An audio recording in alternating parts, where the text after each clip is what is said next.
The In Between Fantasy Football Podcast, Season 4. Let's go, baby. Yeah.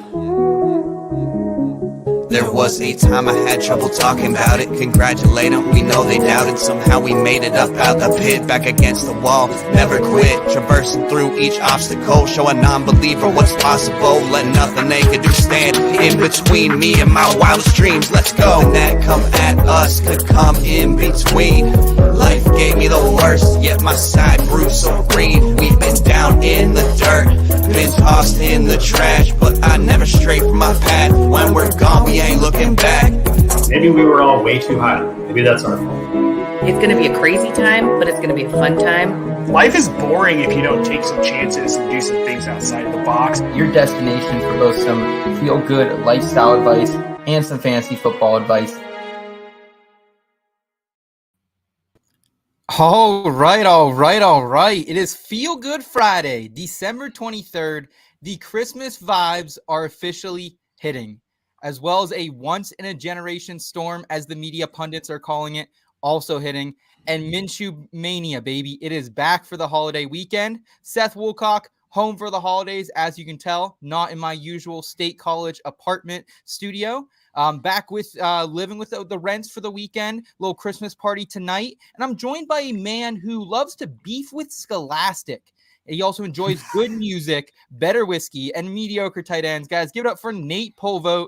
Nate, how are you? I know you're hosting the siblings-in-laws this weekend, so are you holding up okay over there? I am. My brother-in-law beat me in our home league playoffs last week, and now he's going to be sleeping under our roof, so that's going to be a little rough, but I have faith that Scott's going to avenge my loss for me in that league this week. There we go. Well, I'm glad to hear it. Guys, we are absolutely jam-packed for this Christmas special in between holiday Friday show. We have a Thursday night football recap right around the corner. Jaguars, Jets. It was a little bit of a snooze fest, if we're going to be honest with you, but we're going to talk about it anyways. And then, Nate, you want to tell the audience the special guest we have coming on today as well? I do, and I'm really excited about this. My Thursday night player profiler co-host, the man, the myth, the legend, the mustache, Jack Cavanagh will be on with us at, I guess it's 1:45. This East Coast, West Coast Mountain Time thing screws me up sometimes. 1:45 Eastern, folks. He'll be with us. And then at 2:10, the one and only CH Herms, friend of In Between Media, good friend of ours. I'm excited. This is a great show today, Seth.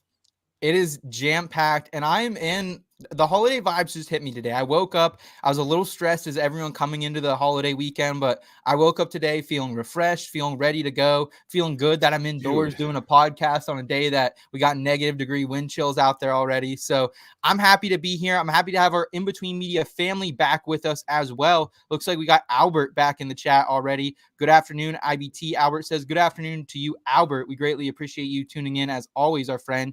And if you guys are new to the channel, or if you're an existing subscriber, we are your place for feel-good lifestyle advice with your fantasy sports analysis and your betting sports analysis. Please like this video, give us a thumbs up, helps us find more people who enjoy our content. And subscribe to the channel if you're not already. And if you guys like audio, if you're driving or something, you don't want to be streaming the podcast the whole time, we do have an audio version that comes out a little bit later after the show that you can check out. Kyle, our audio editor, puts that together. So want to thank everyone one more time for being here. I know it's a busy weekend for everyone, but we greatly appreciate your attendance. If you guys have questions for us, drop those in the chat. We'll get to those with Jack at just about quarter till here on the East Coast.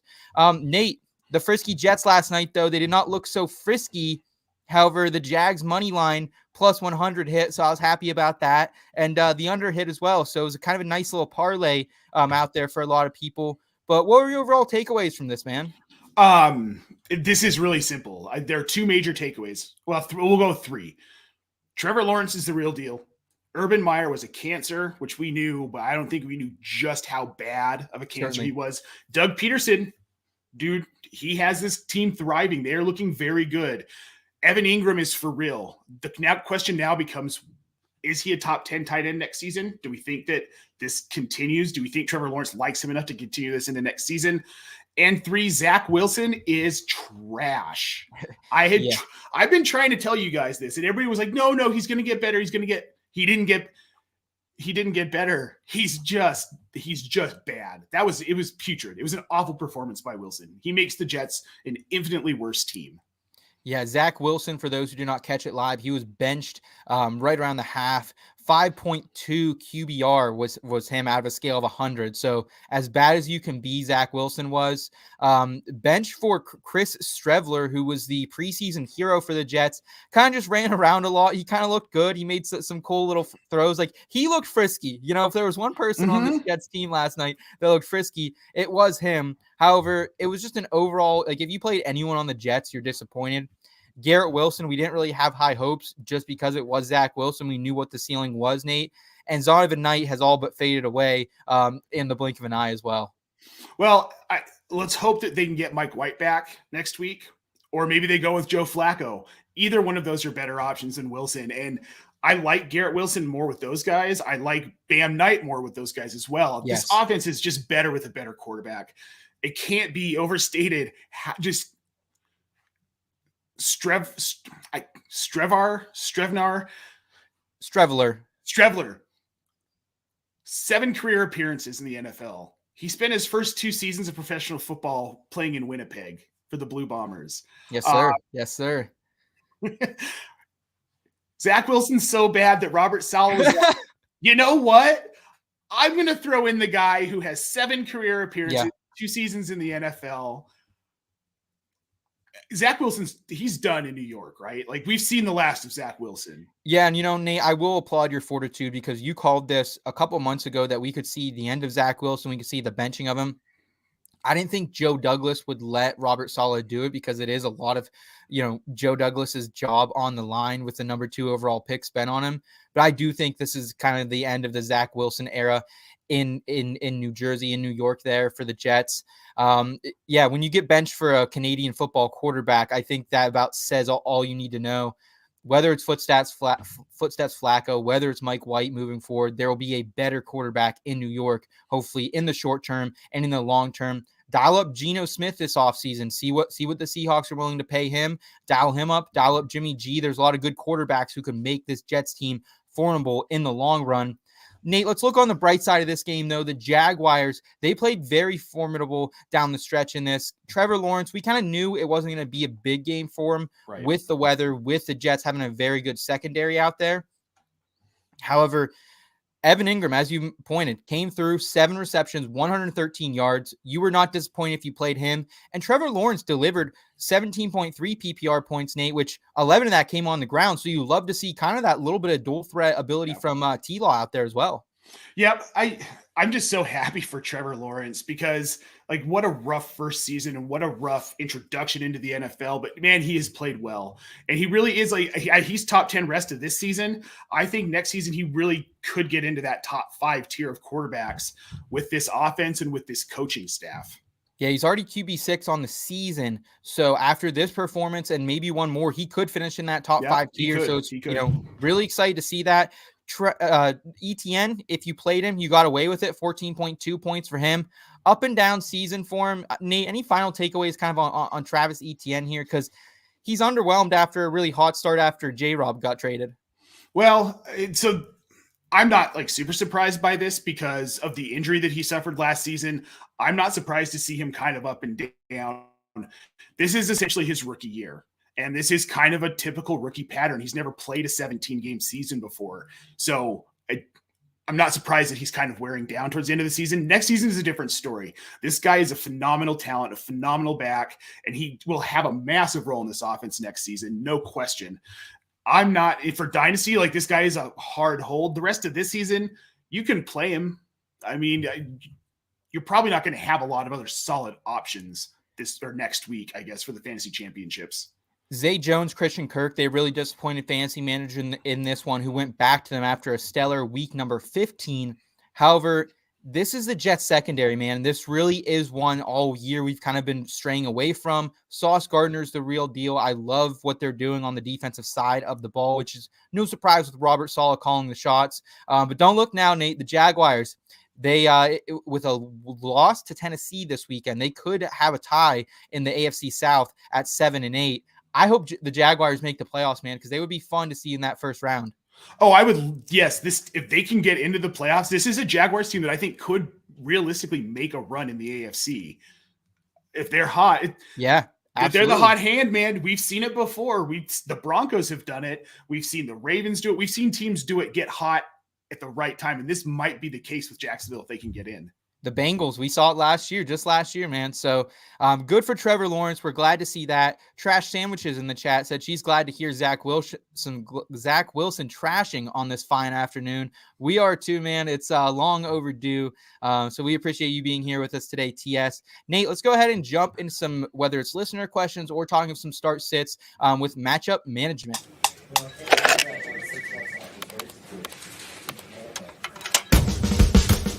Who you got?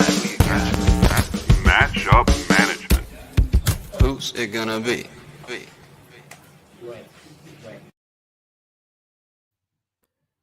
Who's it going to be? We're going to tell you that right now. And to help us do that, we're going to bring in a very special guest. He's an analyst at Roto Underworld. He's the host of Believe in Lions. He is a great stash. He's a great man. I believe he's coming from us from the great up north as well, guys. Give it up for the one, the only, Jack Cavanagh. What is up, Jack? Hello, friends. Pleasure to finally make it on the show. Very happy to be here. I love that bumper that you guys run right before the start sits. It is just perfect. Absolutely perfect. Thank you, our friend. Thank you very much. We do pride ourselves on our drops there. So thank our guy Nate Miller for making that. Jack, how are the vibes hitting up there for Christmas and in Canada? Because I'm sure it's cold up there as well. Yeah, we just got hit with our first real snow. We've had sprinklings and such throughout the last couple weeks or so, but we really got dumped on, much the way that Cleveland is going to be dumped on this weekend, Chicago. So we're getting all of that right now. We're seeing it in real time, what these players are going to be playing through on the weekend. Okay. Any negative degree temperatures up there in Canada yet? Because I think we're just getting into negatives here in Western Pennsylvania. It depends on what you mean by negative, because we're up here in Celsius, right? And so it's been negative for a while. But no, I don't believe we're that cold just yet. Okay. Where I am. Okay, that's good to hear, man. Jack, tell us a little bit about yourself. This is your first time on the podcast. What do you do in the industry? What do you do outside the industry? What's your vibe like, man? So in the industry, I am both employed at Believe Network and Player Profiler, Roto Underworld, run the Player Profiler Today show, which is a 7 days a week at 7 p.m. Eastern show that we run. Nate is on it every Thursday, and we just bring you everything you need to know about the NFL every single day. And we'll be running throughout Christmas. Won't be going live, of course, but we'll still be running throughout that. And then with Believe, I do the Believe in Lions show with NFL All-Pro Glover Quinn, played safety for the Lions. So that's in the industry. I've obviously got this beautiful cat that wants some attention here. There we go. Sansa. And but now too much attention. And outside of that, I work at a funeral home. That's my day job. Okay, man. I applaud that work. I could not do that. But we're glad you're here today, man. Speaking of the weather, Jack, is there one or two games that you're really kind of straying away from in fantasy football semifinals this week because of the weather? It's not just the weather, but it's the weather plus the style of teams in New Orleans versus the Cleveland Browns. It's going to be icky. It's going to be yucky. It's going to be pukey. I like Nick Chubb. Of course, I like Nick Chubb because he's going to get a lot of carries. He's active. We're still playing him, but Donovan Peoples-Jones, Amari Cooper, Rashid Shaheed, all he needs is a handoff. Maybe he goes the distance. Yeah. It's going to be just a gross game. And it's not just because the weather's gross. These teams, they want to run the ball. They want to play good defense. It's not going to be fun. Same with Raiders and Steelers. That feels like another one where we're going to see 80 combined touches between Josh Jacobs and Najee Harris. Okay. Yeah, could very well. Yeah, I agree in that Cleveland one. And it's just, even Nick Chubb, man, he's been so disappointing the last month after a really hot start for him. Who thought like the offense would get this much worse with Deshaun Watson? But it's either a test to Jacoby Brissett's actually a half decent quarterback, or Watson's just that rusty coming off it. So I'm even scared to fire up Nick Chubb. Like, you have to at this point. And like, it'd be awesome to see like a Yeti game for him, because we haven't really seen him have an awesome game like LaShawn McCoy did back in the early 2010s in the snow. But I'm looking forward to that. first question in the chat here, boys. We got it from our guy Albert, of course. Mike Williams or Mike Evans, half PPR. Jack, can you trust Mike Evans? The ceiling has been so low the last 5 or 6 weeks here. Finally delivered at least, double-digit PPR points last week, but it's still overall been disappointing season for Mr. Mike Evans there. It really has been. And so I'm not completely fading Mike Evans because he does have a decent matchup this week with the Buccaneers against the Cardinals, but definitely Mike Williams here. That's the answer to the question. But for Mike Evans, it feels gross. You're never going to feel good playing him, but sometimes you just have to. Not here, though. I love the matchup for Mike Williams here, Nate, because it is a Monday Night Football game. It's against the Colts, so it's going to be indoors. Weather will not be a factor for this one. And I kind of like Mike Williams being my closer on Monday night there. The Colts, we saw it last week. They're a bad team. They know how to lose football games.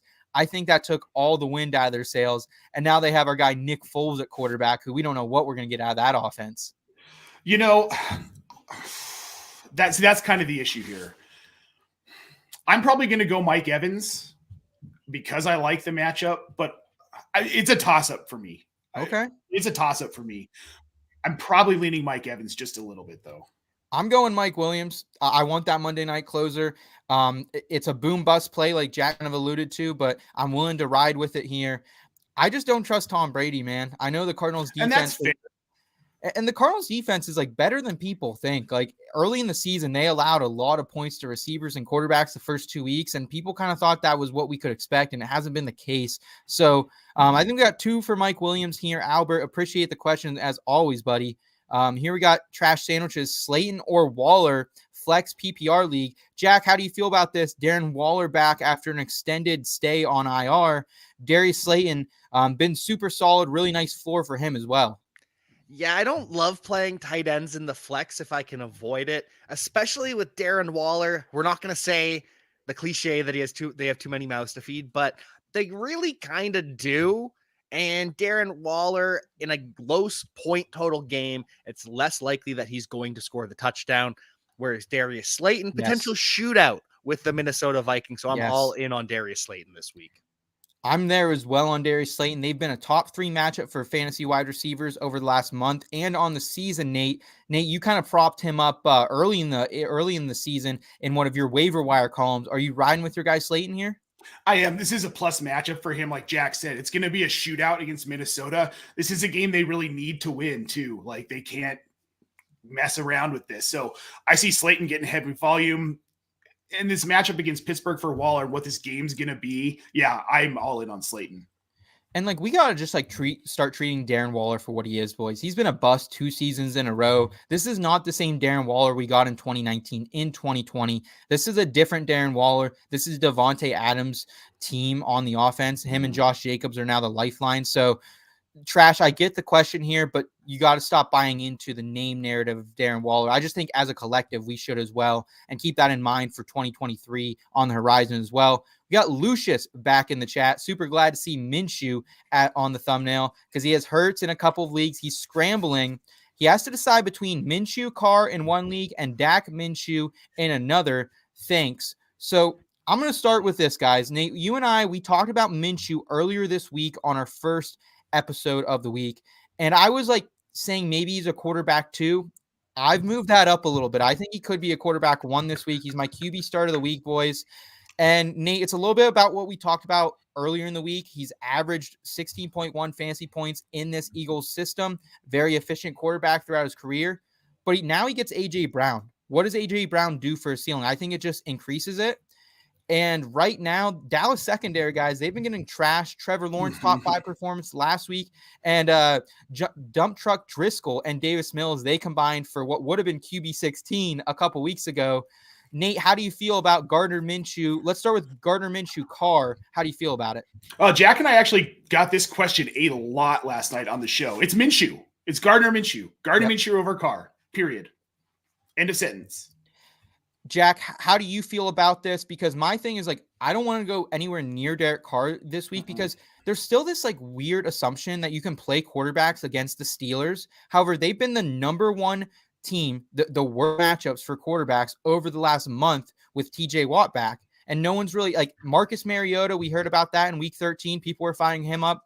Tyler Huntley in his first start. Nate, you loved him in week 14. And then Sam Darnold got some love last week as well, and they've all been awful. So how can you trust Derek Carr just one game removed from a QB 28 finish, Jack?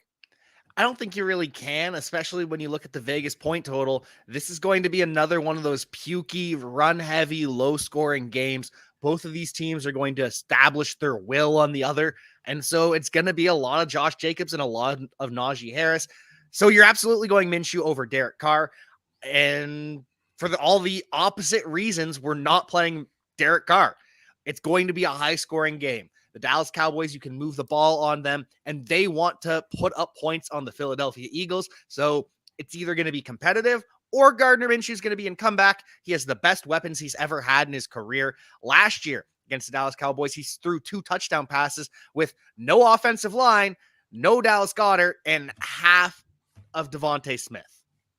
Well, and I love that because Dallas Goedert's back this week too. So not only does he have AJ Brown and Devontae Smith, he's got Dallas Goedert. Like what, dude? This is the best set of weapons Minshew has ever had. And guys, like Derek Carr has no fantasy ceiling. He has not topped 24 fantasy points in 2022 or 2021. So going back 2 years, this guy has no ceiling, and he hasn't surpassed 23 points this season as well. So you're running away from Carr here. At least I am. Love the question there from Lucius. Second part of this here, Jack, how do you feel about Dak versus Minshew? Same game, but Eagles, obviously we know who their secondary is, just filled with a bunch of studs the whole way through it. I think you're getting a little bit too cute going Dak over Minshew. I think because this is going to be a high scoring competitive game, you can start both of these quarterbacks, but give me the one that's just a little bit more established in Dak Prescott. We know what we're getting.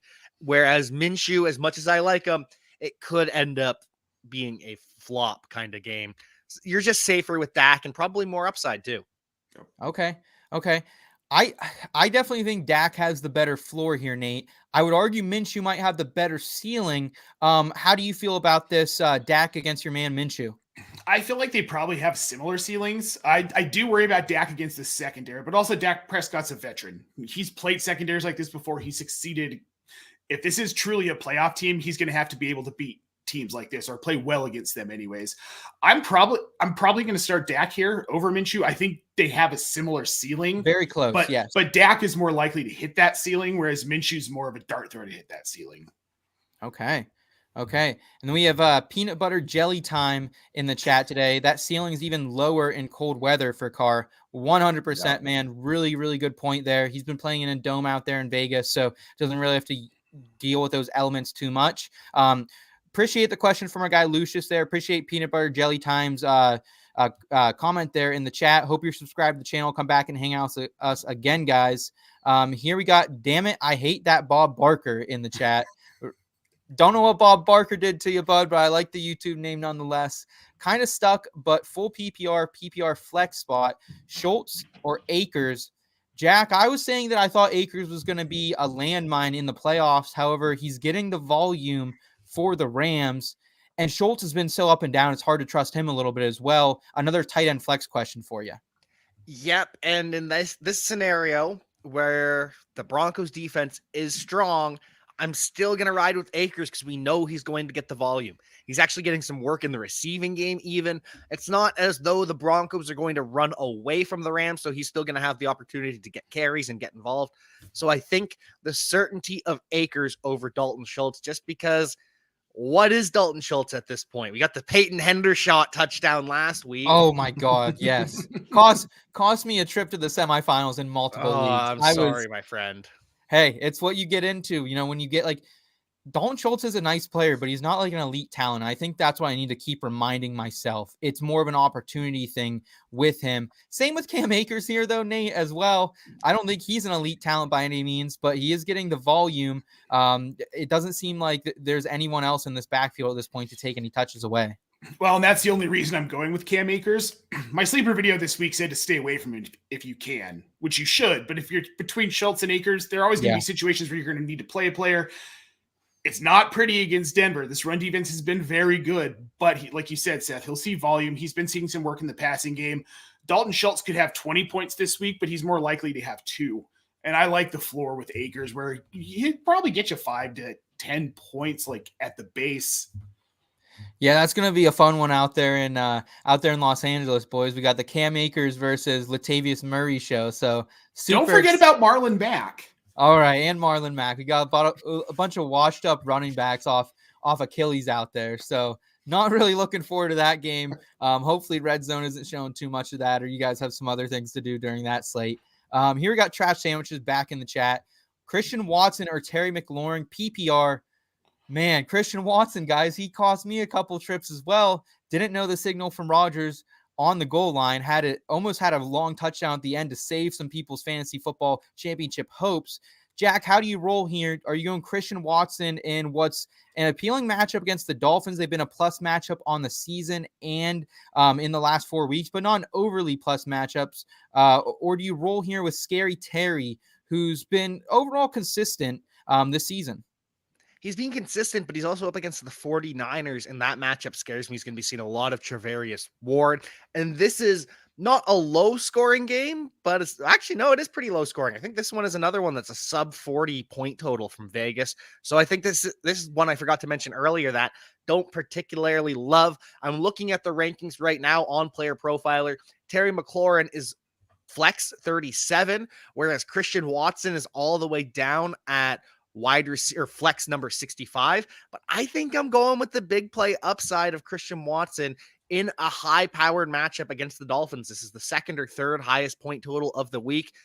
And shoot for the moon. Shoot for the moon. Yeah, I agree with you here. Last week, I was hot on all the Packers, whether it was Lazard, Watson, Rodgers, and it didn't really come to fruition, but I also didn't see them running it more times than they passed it. But this is a game they have to win, boys. It's now or never for the Packers. They need that third straight win against the Dolphins, and the Dolphins are going to push them where they haven't been offensively in the last couple of weeks. So I'm rolling with Christian Watson, baby. He was my league winner a couple of weeks ago. I loved him all offseason. Nate, are you finally on the Watson train here, my friend? I'm a little bit nervous about this matchup because Miami's so much better against wide receivers than they are against running backs. And I think we're going to see a lot of Aaron Jones. I think we're going to see a lot of A.J. Dillon in this game. But that touchdown upside with Christian Watson, like, you just can't ignore it. And I don't like this matchup against the 49ers for McLaurin, so I'm going to go Watson for the boom. Okay. All right. Great questions there from our girl Trash Sandwiches. We appreciate you as always, TS. Hope you're staying warm up there in Vermont today on this Feel Good Friday. Here we got one from Peanut Butter Jelly Time. Actually, considering Minshew over Fields this week, 6 points for TDs, 10 yards per point per completion league. Thoughts? Okay, so the point per completion changes things up a little bit here, Jack. Is this also getting too cute, though, with how Justin Fields has performed all season? And we know what ceiling he has. It's a 40-point ceiling. Against the Bills here, it's going to be some bad weather, likely in Chicago. I'm excited to see it, though. How do you feel about it? Because it is what's profiles as one of the more higher scoring games on the slate. I think you're getting too cute if you're benching Justin Fields for just about anyone, including Gardner Minshew. This Buffalo Bills defense has struggled with tackling throughout the season. So Justin Fields, it's going to be no shock when he breaks 1 or 2 long runs. David Montgomery, someone I'm also interested in this week. So I think we're just getting a little bit too cute there. As much as I love Minshew, got to support the guy with the mustache. I don't think sitting Justin Fields is going to win you a championship. Yeah, I agree. I can't take that upside out of my lineup. Nate, how do you feel about it? Keep in mind the Bills, they have been a very plus matchup really the last 8 weeks for quarterbacks here. No, you can't bench Justin Fields. Like, there are certain players in fantasy when you get into the playoffs, you just don't sit. Justin Fields is one of those players this season. He was 14 of 21 last week. He had the 2 touchdown passes, but he had a down week rushing. He only had 15 carries for 95 yards. Like, that's Justin Fields' floor, folks. That is his floor. Yeah. So you're starting him. Could Minshew outscore him? There's a chance, but you're not taking that risk. You're just not. I completely agree with you. I tried to take the Eagles last week against the spread and the Bears, and what does Justin Fields do? He covers it late. So see, and that's the thing. The Bears are staying. They're getting close in some of these games with some. They're keeping up with some really good teams. It's not sexy, dude, but like, you can't stop Justin Fields rushing. Like, nope. I would honestly go out on a limb and say maybe he's not as fast as Lamar Jackson, but he is just as dynamic, if not a better rusher from what I've seen. He's so elusive. It's unreal. Yeah. And those add up to fantasy points, boys. Those absolutely add up to fantasy points. So Justin Fields here. It's unanimous. As Trash Sandwich is saying in the chat, Frisky Bears. Let's go, baby. Frisky Bears. I'm not back on the Bears train wagon yet. I miss my boy Matt Nagy, but we'll talk about that on another show. Here we got our guy. Damn it, I hate Bob Barker again. Gabe Davis or Goodwin? Marquise Goodwin. Tyler Lockett looks like he's gonna be out of this one once again. How do you feel about it, Nate? Gabe Davis. I don't want to go anywhere near him, even though it's a friendlier matchup against the Bears. There's some weather that's going to be involved there. In addition to, he just hasn't been trustworthy at all these last 4 weeks. Look, Gabe Davis is who Gabe Davis is. He's the same Gabe Davis he's always been. He's a Gabe Davis that is up and down, and he has these like spurts of great weeks that everybody's like, "Oh my God, Gabe Davis, woo!" and gets so excited about it. And I'm sitting over here like, yeah, that's happened like twice. Good job spending a first-round pick on a guy who's going to boom like 3 times this season. Wonderful job. So I don't think anyone's spending a first-round pick. There were people this offseason that were talking about that he was worth a first-round pick after that playoff performance. You and I both saw it, Seth. I'm not going to name names. I don't know what part of fantasy Twitter you're on, but I do not want to apparently the drunk part. Obviously, that has turned around. But Marquise Goodwin has been more than serviceable when he's had to play, and he's been that wide receiver 2. He's that wide receiver 2 this week. They're going to throw the ball to him. I'm going Goodwin over Davis. Jack, how do you feel about Marquise Goodwin? He's a track star, but he is inconsistent at times for fantasy football production. He is inconsistent, but he is going up against Kansas City. That's one that I think is going to be another track meet. And I'm looking at the rankings here. Gabriel Davis, wide receiver 30, and Marquise Goodwin, wide receiver 35. Not a massive difference in between the two. Obviously, the boom from Gabe Davis is going to be higher if Gabe hits that boom. But I think Marquise Goodwin gives you 90-80% of the boom with somehow a safer floor in the year 2022, almost 2023. I can't believe I'm saying start Marquise Goodwin, but he gives you the safer floor with similar upside. Yeah, he was only 2 for 10 last week. Like, it was disappointing, but that was against the 49ers as well. So I don't think we can read too much into that. He's only 2 weeks away from being removed from a 5 for 95 and 1 game against the Carolina Panthers. And guys, like, I don't want to go narrative here, but the Chiefs franchise is in a little bit of turmoil. I don't know if you guys have seen this stuff about these super fans over there. Have you guys read into that at all? So there is like a collective of super fans. I won't get too much into it because it is all speculative, but they're very crazy. They get in fights with each other. And one of their super fans was basically driving around to away games and robbing banks on his way out there. Yes. I did see this. He wears a wolf mask. He wears a wolf mask at the games. I can't even remember his name. I'm doing the Chiefs fans very injustice. So hilarious situation there. So I just wanted to throw that out there too. I kind of wanted to talk about that. Hilarious. How dumb do you have to be a super fan that is in games on TV? Cameras pan to you. They take pictures of you because you wear this Chiefs suit with a wolf mask and a Chiefs hat, to then go rob a bank in that mask. Allegedly robbed. No, he was arrested for it. Allegedly. We'll say allegedly. So long drawn out answer for you. Damn it, I hate Bob Barker, but it is going to be Marquise Goodwin for us unanimously. Love the question, man. Hope you're subscribed to the channel. Come back and hang out with us again. Here we got our guy, our dog, Flex, Sutton, Deontay Johnson, or Raheem Mostert. Wow, this is a really good one. Overall, guys, Deontay Johnson's turned it up. I'm not going anywhere near Cortland Sutton, but Raheem Mostert, he had one of his best performances of the season in the snow last week, Nate. So I'm going Mostert here because Deontay Johnson is crap without Mitch Trubisky, basically. We're back to Kenny Pickett, so forget about Deontay. Sutton, does he even exist anymore? Like, what? No. Yeah. But Raheem Mostert, Jeff Wilson is trending towards not playing this week. So it will again be Mostert's backfield, and I kind of like the matchup. I do. I'm going Mostert here. Jack, the Packers, they've allowed a lot of rushing yards this season historically. I don't like the matchup in Pittsburgh with the weather. Likely the single digits in Pittsburgh tomorrow night. Can you risk it with Deontay Johnson, who's been on a nice bounce back? He now gets Kenny Pickett, or are you rolling with Mostert in the security? That was the thing. The bounce back was not because of Kenny Pickett. The bounce back was because of Mitchell Trubisky. Now that he's out of the lineup, no, you got to go Raheem Mostert against the Packers. He's RB1. Jeff Wilson's still not fully healthy, so they're going to ride the hot hand. We saw it earlier in the season. They rode Jeff Wilson when he was the hot hand. Not so hot anymore. Now it's Raheem Mostert. Ride Raheem Mostert to the fantasy championship. You're probably not winning the championship. Let's go. Let's go. A little Mostert love from our guy Jack there. We got Peanut Butter Jelly Time back in the chat saying, hey, he's got to afford those $15 stadium beers somehow. Absolutely agree, boys. It is egregious. Luckily at the Penn State games, where I'm a season ticket holder, they're like $10, which I feel like is a little more manageable.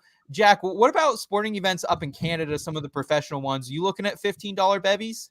It's pretty much the same. You can get quite a bit cheaper at the CFL games because they're trying to drive people in for attendance. But yeah, certainly. NHL games, no, it's the exact same thing. Jays games, exact same thing.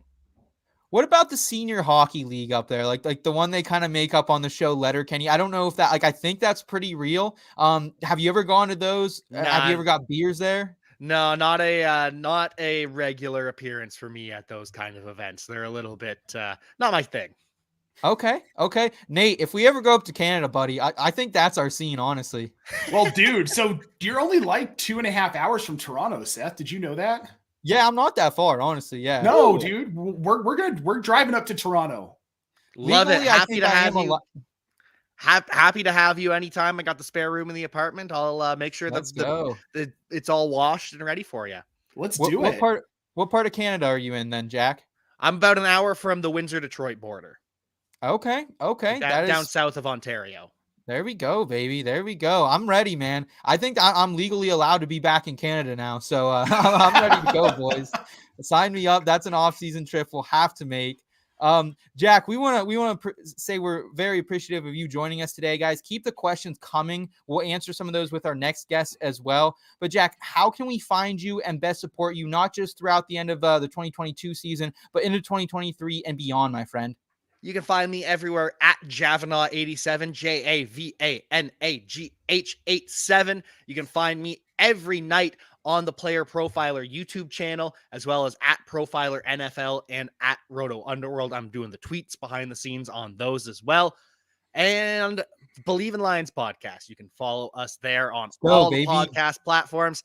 Wherever you want to find it, I've got the goods for you. Thanks again for having me on. A pleasure to get to talk to you finally, Seth. And Nate, always a pleasure getting to chat. Always a pleasure, man. Always a pleasure. It's been less than 24 hours since we got to hang out. I know, too long.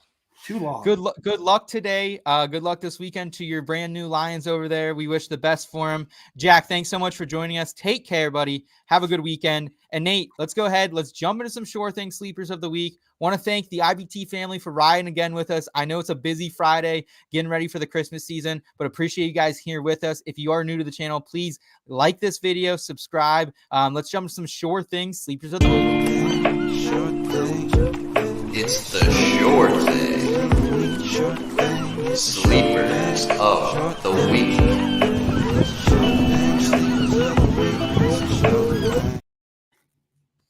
All right, Sure Thing Sleepers of the Week. This is your thing, baby. And to help us bring us your thing, we're welcoming in a guest who very, very special friend of the show. I believe he's coming from us from a Maryland basement. Very cool Maryland basement over there. Looking forward to talking to him. He is a Madden savant. He is a stooge out there on the Twitter streets, and he is a great fantasy analyst for Draft Sharks. Guys, welcome in the one, the only, Mr. Charlie Herman, aka Herms. Lego. What up? Hey, nice What's hat, up? man. Yeah, it says the thing. So yeah, pretty neat. Let's go. The place you do this stuff. Yeah, the area I do the things. There we go. Herms, how are you today, man? How are the Christmas vibes hitting you? It's not bad, but like, dude, the weather sucks. Yeah. We're all not really enjoying that. Yeah, it's everywhere, and honestly, like even before, like I'm gonna preface my Sure Thing Sleeper of the Week just by saying, like, it was hard to pick somebody because it's like Yeah. in normal weather conditions, there are actually like decent candidates that you could nominate for this and have like a decent list to go off of. But I was looking at it, trying to come up with my pick, and I'm like, well, they're not going to catch the ball because the wind's going to be whipping around there. And then this guy's probably not going to do well because I've heard it's supposed to be freezing down there. And it's like, oh, God. Yeah. Yeah, it is a weather weekend for sure. Make sure you guys are keeping up to date with us on Twitter, with Herms and everyone else that you guys are connected with to just be aware, man, because weather does make an impact here. It's going to be a big running backs week. We're going to forecast it. So, Herms, let's jump right into this first question, if you would. We got one from our girl Trash Sandwiches. I think I'd really like to get your opinion on it. She got Derek Carr, Russell Wilson, or just forfeit. So we never throw in the towel here, Herms. But how do you feel about Danger Russ, Mr. Derek Carr, who we've already belittled on this program today, or forfeiting? I mean, look, that last option feels very appealing. I'm not gonna lie. I was on the Dynasty Junkies last night with the homie Andrew Hall, and we were talking about how a lot of this is kind of a mess, and not tinkering too much with your lineup and just kind of going with whatever. Yeah. Like, I think in this situation, like the weather conditions for Russ, if I remember correctly, are like marginally better. So just like based on that alone, just go with it. And just like honestly, the whole thing this week is just like Hail Mary prayer mode. Like that's all we're doing. The fantasy gods, wherever they are, just like fold your hands together and just like hope something works. Hope you're on the good list this year, boys. Pretty much, dude. That's about all you can do. Yeah. I it's against the Rams here for the Broncos. So I mean, again, I think this is going to be the Latavius Murray show for the Broncos this week, but I think there's still going to be a little bit of upside for Russ. Jerry Jeudy's healthy. That's always a good thing. He's got his boy Greg Dulcich out there. Nate, I'm going Russell Wilson here. I'm making it 2-0 for Russell Wilson, which sucks. I hate to be telling a colleague, nonetheless, to be starting Russell Wilson in the fantasy football semifinals, but I got to do it here. Well, it's the better matchup. As weird as that sounds, it is number one, matchup. Baby. Steelers number one in the last month against quarterbacks. So this is a considerably better matchup for Wilson. He's managed to get Jerry Jeudy rolling, which is really good. And dude, let's be honest, this Rams second, Jalen Ramsey, like the dude talks a good game, but he is not what he was when he was at his peak, in his prime. I mean, it's Russell Wilson, and you actually might get a nice week out of Russell Wilson in this game. I wouldn't be surprised if he was borderline QB1 this week with all the weird weather and backups. And I mean, it's not that it's going to be an exceptional week, but given the landscape, he could have a QB1 week. I mean, we're talking QB11, QB12, but he could be in there. Okay. Trash saying it's in the consolations. She just wants to beat our guy Hoove too, which that's completely fine. I feel a little bit better recommending Russell Wilson in the consolation. Yeah. I understand why you're in the consolation now, Trash. No offense to you and your team. Man. If you're setting out Russell Wilson, maybe she had Jalen Hurts. Who knows? Maybe she had Hurts. Yeah. Here we got another question from our guy R-Dog. He's asking how confident should he feel? Should he be getting the W this week? He's got Mahomes, Derrick Henry, Travis Etienne, Tyreek, Kirk, who played last night. Disappointing performance for him. Kelsey Mahomes stack. Love that. Mostert, Tyler Bass, Ravens D. So really nice team from him all the way around. And then he's got Allen. The team he's playing has Allen, Josh Allen, Alvin Kamara, Miles Sanders, Jay Jettas, Zay Jones, Evan Ingram. Ooh, big night for Ingram. Ayuk, Tucker, Lions D. Herms, this a lot kind of coming at you at once. Obviously, we know Zay Jones already had a terrible performance for him last night, but Ingram went off. So I feel like both these teams are very good. I think this is a very close one. Yeah, I mean, like you said, like good news for you that Zay Jones didn't do anything. But like, I don't know, man, like Travis Kelce helps because like that, I feel like will probably cancel out Evan Ingram because this year at tight end, it's been Travis Kelce and everyone else. So like the fact that you have the one guy that can actually match a big game from any other tight end, like you're golden.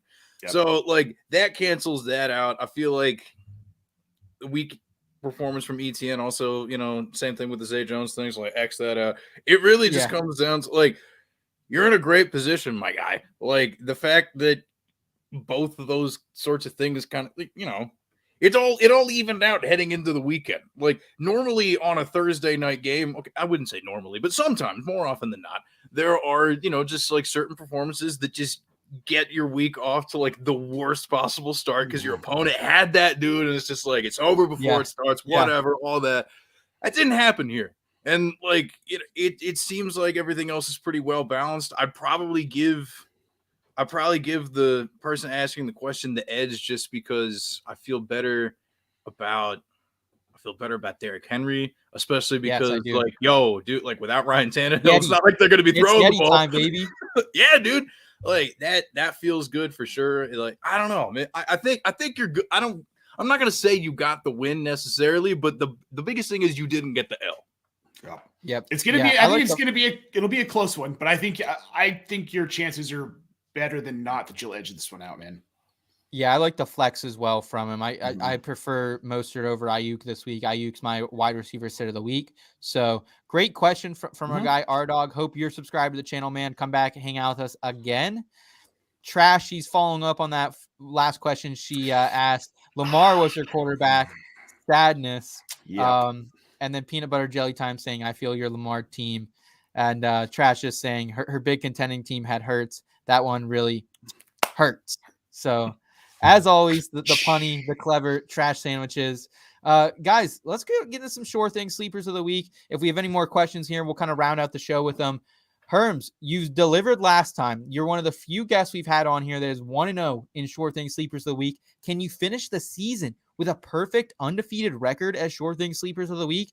That is the question here. I'm teeing you up, Mr. Charlie Herman, who is your week number 16 sure thing sleeper of the week. I mean, I don't feel as good this time, but I was looking at it and I'm kind of just going through bad weather games where teams are going to have to run the ball a lot. And if that's going to end up happening, you're probably going to lean on more than just one player. Like it's not typically going to be, hey, we got this one dude out here doing the whole thing. Like there are very few circumstances in the NFL where that happens, even in good weather. So Jaylen Warren, think about it. I knew it. I like this call though. I really do, dude. He's been getting touches with Najee and in a positive game script where they're going to be running a ton. Yeah, you've got my thumbs up, buddy. Yeah, dude. Like I don't know, banged up in practice all week. Najee, anyway, with dealing with his hip thing. That's I mean, he ended up logging some full participation, so it's not like end of the world here. Like I'm not saying it's end times for him, but like still like a little banged up. You're gonna be a little bit cautious. Sure, that weather's gonna be nasty, and like also in true fashion of honoring Franco Harris, would it not be appropriate for them to just attack with the running backs, particularly in a matchup against a Raiders defense? I'm hopping over to draftsharks.com here for this one because we got a really good metric on our site. We do this adjusted fantasy point percentage thing. Super helpful. Definitely go check that out in the tools. The Raiders are like third in RB adjusted fantasy points allowed. So like basically it's just like it kind of determines like how a defense either like boosts or kind of like dampens like a projected output for a player or something just based off of their skill level. So like basically what that means is like the Raiders make running backs look better. That's just how the defense is and how much they've been allowing those fantasy points. So it's like matchup's good. The weather condition is perfect for that type of game plan, and there's no way they're going to just give Najee too many of those touches. Like he's going to touch the ball a lot. Like it's definitely going to be well into the, wouldn't shock me if he gets close to maybe 20 carries or something, but like Warren's going to have to shoulder some of that. He's had a few games this season looking pretty good. Even last we saw them in Carolina, like he got pretty involved, also found the end. He had 11 carries. Yeah, dude. I feel good about it, particularly like if they are going to dump off the ball, it's going to be a lot of short area stuff, which also makes me feel good about Pat Freiermuth, but he doesn't fall into this category for sleepers, so obviously I'm not bringing him up. But like, bad weather, windy, whatnot, you got to dump the ball off as quickly as possible to those short area guys. So, like, I'm not feeling great about Pickens. I'm not feeling great about Deontay, but, like, Muth and the Certainly. guys out of the backfield Yeah. are going to really carry that weight because you're going to have to pass sometimes. You have to mix up the game plan. Don't tell Bill Belichick that. Maybe they'll throw it 3 times. Look, it's possible. It is entirely possible, which still makes the argument good. So Jaylen Warren, running back at the Pittsburgh Steelers, against the Raiders, it's looking good. I feel good about it. Okay. Okay. Jaylen Warren, man, I like it. I like the call there from our guy Herms. I do want to address a comment here in the chat. I feel like I'd be remiss to not talk about it. We have Sheed in here saying, why didn't any of y'all tell me to start Ingram over Andrews? Real helpful. Info is worthless. So I just want to say this. I don't think did we get this question asked earlier this week, Nate? No. I don't think we did. And because honestly, if you asked me earlier in the week, Ingram or Andrews, I would have told you it was a toss up and pick who you want. Because Andrews, I've been off the Andrews train for weeks now. So dude, I was off Andrews before the season started, and I got absolutely shit on for telling people that don't expect Andrews to do what he did last season. It was like, oh, Lamar's back. It's going to be great. And it's like, look at the numbers. Last thing I just want to touch on this comment is like, I'm all for fun and games. We'll take our shots. I absolutely agree. We have our misses, and please feel free to always come on and tell us our misses. We never told this person to start whoever. So just saying, we're all good for fun and games. We'll take your it's Christmas time. We'll take the heat you got. Herms, we were on a couple weeks ago when a guy was joking around with us, and we have a good time with it. We don't care. So I'm going to still have a smile on my face, buddy. Don't take it too serious. It's just fantasy football, my man.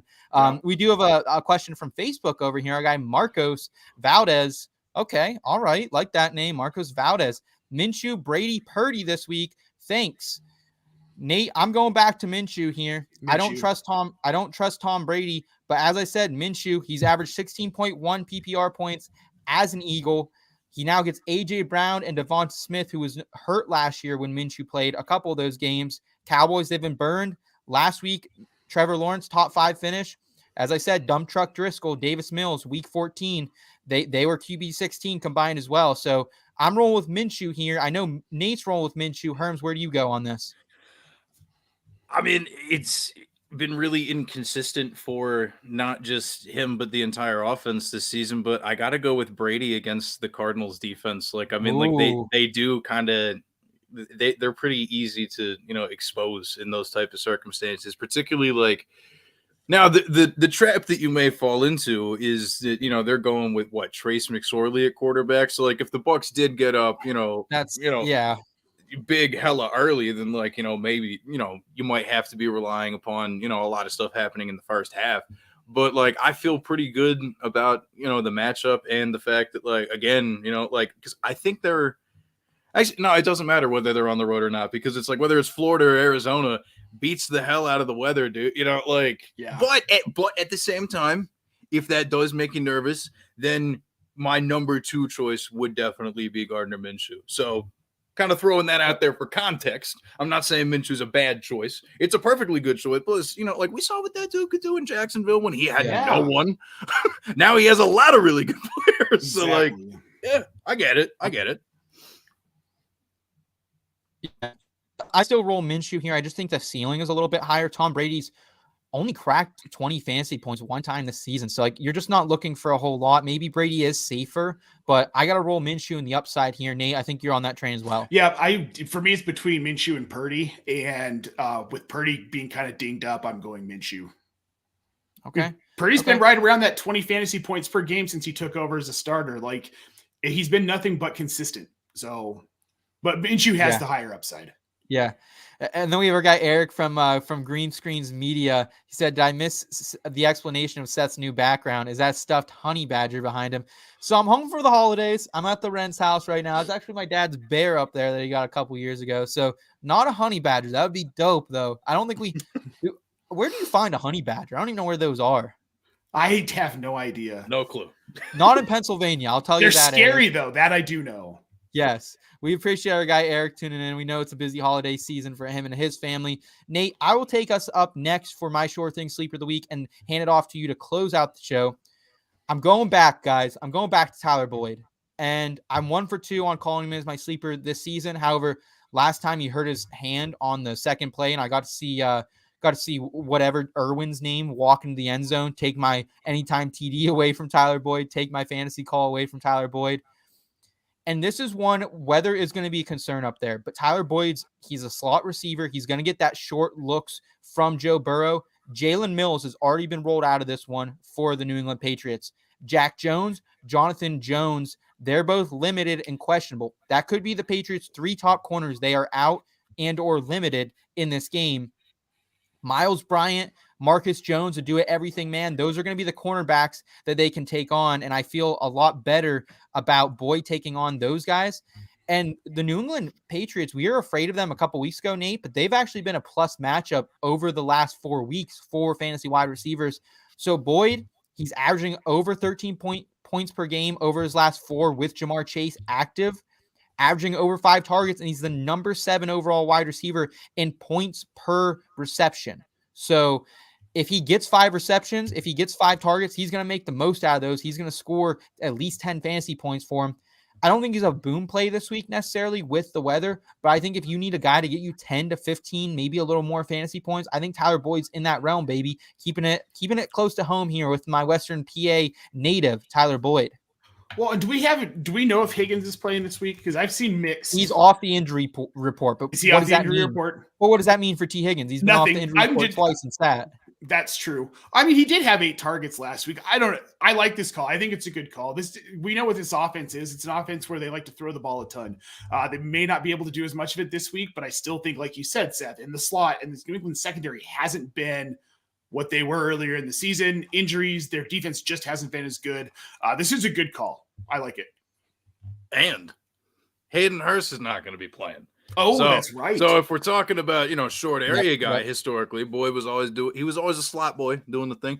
Like we were talking about it a little bit before, like bad weather, short area stuff, much more of a gimme.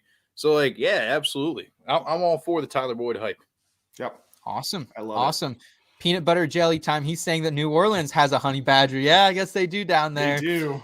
I'll tell you what. I think it's the first time PB&J's been in the chat, and he's brought the fire today, man. We hope he comes back and tunes back in. He's dropping some fire comments today. Nate, I know you got a lot to get done today before the in-laws get there. So why don't you round us out here with your Short Thing Sleeper of the Week? I will say this, Nate. You lead the season standings for Short Thing Sleepers of the Week by 1 over me, or actually by 2 over me and the guest. So you'd have to get 2 wrong for you to lose this title. Bring it home, my friend.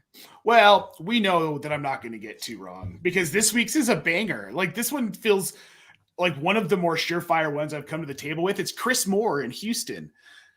Now, Eric Moody, I saw Eric Moody today say he would not be surprised. Eric Moody of ESPN, to be clear. Earlier today, he said he would not be surprised to see the team shut down Brandon Cooks and Nico Collins for the rest of the season. Both have been hampered by injury. The Texans are out of it. Why bother, right? That makes Chris Moore the wide receiver 1 in Houston.